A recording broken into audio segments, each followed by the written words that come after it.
The next morning, we woke up and made our way to the next part of our adventure, Lewa Downs. We got back in a plane, but this plane was much bigger, so I didn't feel as ill this time around. They took us through Wilson Airport and up to Lewa Downs. I think it took a couple of hours, but I can't really remember. It was a while ago. It's cool how different this area was. Right off the bat, we saw some similar animals to Amboseli. But then we saw one of the big five that we hadn't seen yet. Rhinos. Our guide, who I can't remember the name of at Lewa, showed us a plant covered in an ant's nest. They create the nest to protect themselves from predators. We got to the camp and got ourselves settled into our new digs for the next couple of days. That afternoon, we jumped back in the truck and got to see some more animals.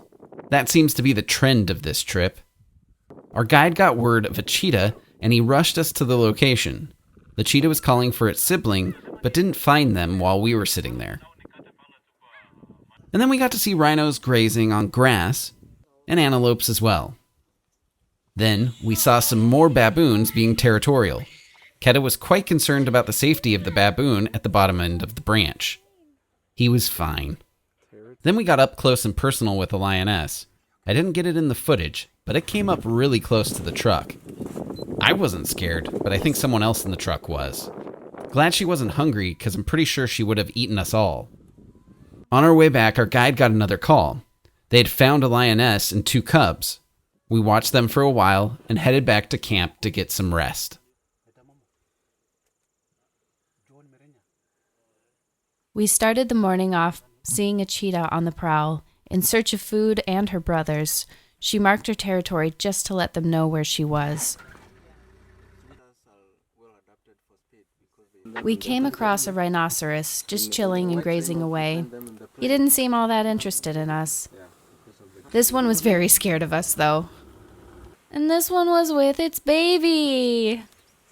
We all got a very good African massage driving to our next location, where we saw some sort of antelope, a reticulated giraffe, some buffalo, and buffalo babies. Munch. Munch, munch, munch. We stopped to have breakfast out in the bush again, and we're surrounded by some hungry monkeys.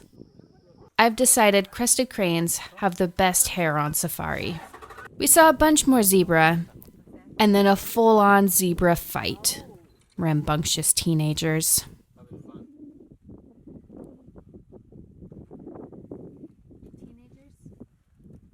We came back to the camp to find an ostrich in our yard. No big deal. Then we headed back out for more safari, because that's what you do when you go on a safari. This isn't a live grubby zebra. More on that later. We came across a bunch of leopard snacks and watched them for a while. They really do stink. At the end of the day, we were just as tired as this majestic animal. But don't let her fool you. She will rip you to shreds. On our way back, we ran into some savannah traffic. This guy partied all night long and is down for the count. But look at those paws. He will also rip you to shreds. Then we closed up the day with some sundowners, and I finally grew to like G&Ts. We contemplated most things on safari can rip you to shreds. The morning began like any morning on safari. We got in a truck and headed out on safari. We saw a baby giraffe and its mother, and we learned that giraffe moms aren't the greatest moms. Come on, giraffe moms. What are you saying about my mother? You don't know me. Then we saw this weird animal that I don't know the name of, but it's weirdly adorable. I'm pretty sure these antelope have seen way too many National Geographic movies where their friends have been eaten by crocodiles. This watering hole had brought in a lot of different wildlife, just looking for water. Our guide decided it was a good idea to run down dinner, but he wasn't doing a very good job of it. That's true. Too much tongue. We drove down by this stream where a parade of elephants had gathered. It was fun to watch the elephants just relax and eat as much as they possibly could.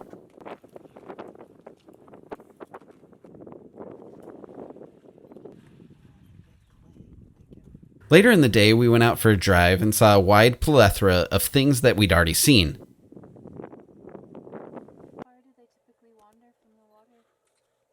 But then it happened. Our guide was called, and they had found a Grevy's zebra kill. We waited for a while, and eventually some cubs came out and started feasting on the carcass. It was great.